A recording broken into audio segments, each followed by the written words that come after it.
చంద్రబాబుపై అమిత్ షా ఘాటు విమర్శలు చేశారు. ఆయన పచ్చి అవకాశవాదని అన్నారు. మళ్లీ బీజేపీతో కలిసేందుకు బాబు ప్రయత్నిస్తున్నారని, బీజేపీలో చేరాలని బాబు మనసులో ఉందన్నారు అమిత్ షా. అయితే చంద్రబాబుకు డోర్లు మూసివేశామన్నారు.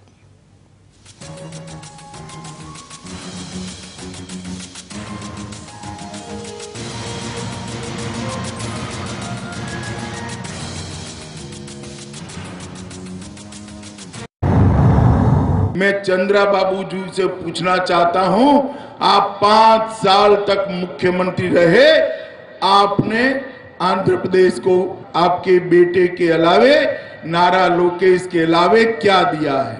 मित्रों, चंद्रा बाबू से बड़ा अवसरवादी नेता पूरे भारत के इतिहास में आपको देखने को नहीं मिलेगा।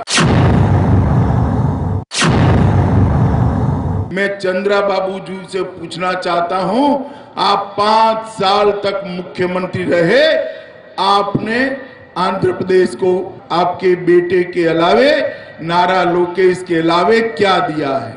मित्रों, चंद्रा बाबू से बड़ा अवसरवादी नेता पूरे भारत के इतिहास में आपको देखने को नहीं मिलेगा।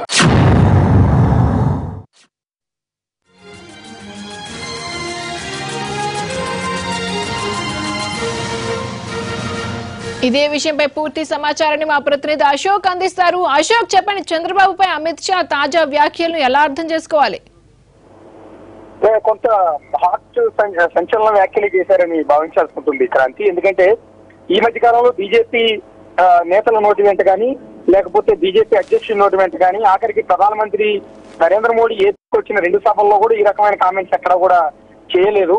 ఇవాళ అమిత్ షా చేసిన కొన్ని కామెంట్స్ అయితే, తెలుగుదేశం పార్టీకి వ్యతిరేకంగా చేసిన కామెంట్స్ అయితే రాజకీయ వర్గాల్లో కాస్త చర్చనీయాంశంగానే మారినాయని భావించాల్సి ఉంటుంది.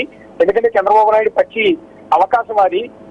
గతంలో 2004లోనూ ఇదే రకంగా బీజేపీ నుంచి బయటికి వెళ్లారు. అప్పుడు ఎన్డీఏ ఓడిపోయిందన్న కారణంతో ఇటీవల మళ్ళీ కాంగ్రెస్ పార్టీతో ఆయన పొత్తు పెట్టుకున్నారు. తెలంగాణ ఎన్నికల్లో ఆయన కాంగ్రెస్ తో కలవటం వల్ల 3% ఓట్లు కూడా రాకపోయిన నేపథ్యంలో పప్పులు ఉడకమని భావించిన చంద్రబాబు నాయుడు ఏపీలో అదే కాంగ్రెస్ ని వదిలిపారేశారు. ఇప్పుడు మళ్ళీ ఎన్డీఏతో పొత్తు కోసం ఆయన తహతహలాడుతూ ఉన్నారు. ఎందుకంటే మళ్ళీ కేంద్రంలో ఎన్డీఏ అధికారంలోకి వస్తోంది, నరేంద్ర మోడీ ప్రధానమంత్రి అవుతున్నాడని ముందస్తుగానే తెలుసుకున్న చంద్రబాబు నాయుడు ఇప్పుడు ఎన్డీఏలో చేరడానికి రకరకాల ప్రయత్నాలు ఆయన ప్రారంభించారు. అందువల్ల బీజేపీతో పొత్తు కోసం ఆయన అన్ని రకాలుగా కూడా ప్రయత్నాలు చేస్తూ ఉన్నారు. ఒకవేళ ఇప్పుడు కుదరకపోతే 2019 ఎన్నికల తర్వాత ఆయన పొత్తు కోసం ప్రయత్నిస్తూ ఉన్నారు.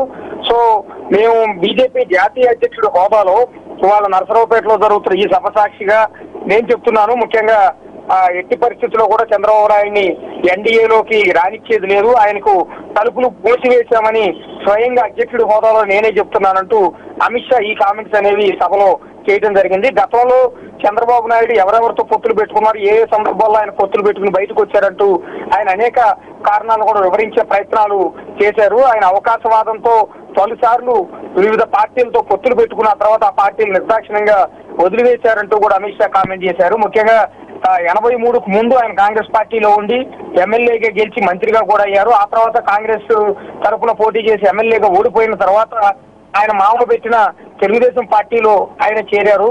అప్పుడు ఎన్టీఆర్ పక్కన చేరి మళ్ళీ ఎమ్మెల్యేగా గెలిచారు. ఆ తర్వాత 1996లో మళ్ళీ అదే సొంత మామ ఎన్టీఆర్ కు వెన్నుపోటు పొడిచి అదే తెలుగుదేశం పార్టీని తన చేతుల్లోకి తీసుకుని ముఖ్యమంత్రి పీఠాన్ని కూడా దక్కించుకున్నారు. ఆ తర్వాత ఎన్డీఏ బాగుందన్న ఉద్దేశంతో అప్పుడు బీజేపీ వాజ్పేయి మళ్ళీ ప్రధాని అవుతారన్న కారణాల నేపథ్యంలో బీజేపీతో పొత్తు పెట్టుకుని 1999 ఎన్నికల్లో మళ్ళీ విజయం సాధించారు. 2004లో బీజేపీ ఓడిపోగానే బీజేపీని వదిలేసి బీజేపీని తిడుతూ బయటికి వెళ్ళిపోయారు. ఆ తర్వాత కాంగ్రెస్ తో పొత్తులు పెట్టుకున్నారు. మళ్ళీ ఏదైతే 2014 ఎన్నికల ముందు బీజేపీ హవా దేశవ్యాప్తంగా కనిపిస్తోందని, నరేంద్ర మోడీ హవా కనిపిస్తోందన్న ఉద్దేశంతో నరేంద్ర మోడీ అధికారంలోకి వస్తారని భావించి ఆయన పక్కన చేరి మళ్లీ విజయం సాధించారు. 2014 ఎన్నికలు గెలిచిన అనంతరం 4 ఏళ్ల పాటు బీజేపీతో తిరిగి ఆ తర్వాత బీజేపీని వదిలేశారు.